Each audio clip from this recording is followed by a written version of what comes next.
Bien. Alors, comment remplir ce tableau?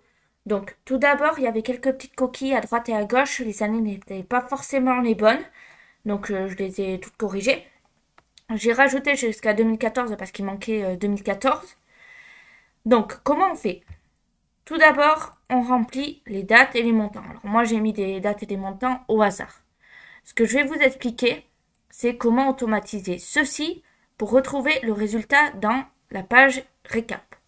Ça veut dire, je me positionne déjà à janvier 2023 parce qu'on veut récupérer mois par mois.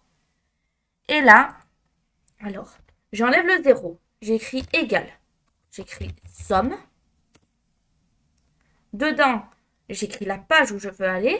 Donc là, il faut faire des cotes parce que c'est des chiffres. Donc, voilà. Je mets un point parce que je suis sur LibreOffice. Donc j'ai oublié de le préciser, mais sur Excel, sur LibreOffice, etc., ça fonctionne différemment. Donc je mets D3. D3.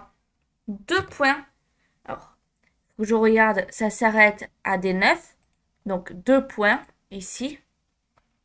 D9. Entrée.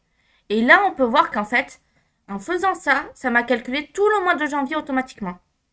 Alors bien évidemment, faites attention, si vous oubliez un jour dans le mois de janvier, il faut le rajouter au bon endroit. C'est-à-dire, si vous avez oublié, bon là on a le 4, etc. Mais si par exemple vous avez oublié le 9, il faudra le rajouter en dessous. Et donc corriger le calcul ici.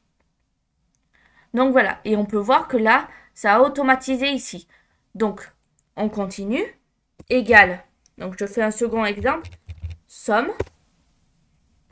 Donc, forcément, c'est la suite. Donc déjà, on met des cotes.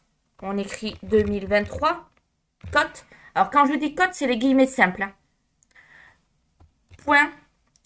Donc, si je regarde, nous, c'est D10 jusqu'à D18. Donc, j'écris tout simplement entre le point et la parenthèse D10, 2 points, D18. Et je fais entrer. Et là, bon, bien évidemment, un peu compliqué parce que c'est pas assez grand, donc il faut tirer un peu. Mais là, j'ai mon calcul qui a été fait automatiquement de ma somme. Alors, soyez très prudents quand même, parce qu'en soi, c'est bien, ça automatise les calculs et ça limite les erreurs. Mais si on le fait mal, ça peut inclure d'autres erreurs. Donc voilà, c'est tout pour ce que je voulais montrer là-dessus, sur ce tableau qu'il faut compléter. Donc surtout, vous êtes très prudents, vous regardez bien où commence le mois et où il se termine, quitte à mettre de la couleur à chaque fois, par exemple, pour vous dire, bon, alors je commence 3, je m'arrête à la ligne 9, et je fais ça. Ensuite, je mets une autre couleur. Donc, par exemple, jusqu'ici, je prends du vert. Bien évidemment, après, vous repasserez tout en blanc. Mais c'est pour vous aider à savoir où vous arrêter et où reprendre.